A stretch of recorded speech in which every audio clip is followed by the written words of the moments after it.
મોટો ફોટો મૂકીને 3 અગરબત્તી કરીને માતાજીને આમંત્રણ આપે, ખોડિયારમાં ગરબે રમવા આવવાનું, ચામુંડામાં ગરબે રમવા આવવાનું, બધાને ગરબે રમવા આવો અને સિંહ ને વાઘ ને મગેરું લેતા આવજો. પ્રાણી સંગ્રહાલય ભેગું કરવાનું તમારે.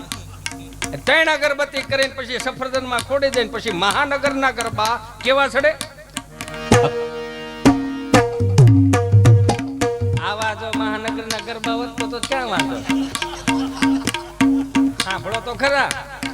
अखियाँ मिलाओ कभी अखियाँ चुराओ क्या तूने किया जादू, अखियाँ मिलाओ कभी अखियाँ चुराओ क्या तूने किया जादू, कभी घबराओ कभी गले लग जाओ मुझे खुद पे नहीं काबू हूँ बिना पायल के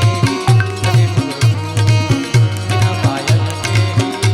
बધી માતાજીઓ આવી હોય બેસરી બાંકડે બેહો કે આગળ કોક ગરબે રમવા બોલાવે. ગરબો એટલે હું એક ગરબાની અંદર 9 ની 3 લાઈન, એમાં 27 પ્રકારના છિદ્રો હોય. એ 27 પ્રકારના છિદ્રો 27 નક્ષત્રોનું પ્રમાણ છે.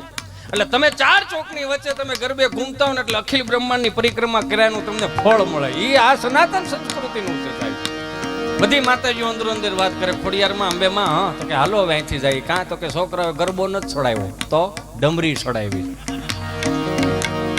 એટલે રહ ઉડતા જાય. એની કરતા આવો ને મારો બાપુ ગામડામાં હે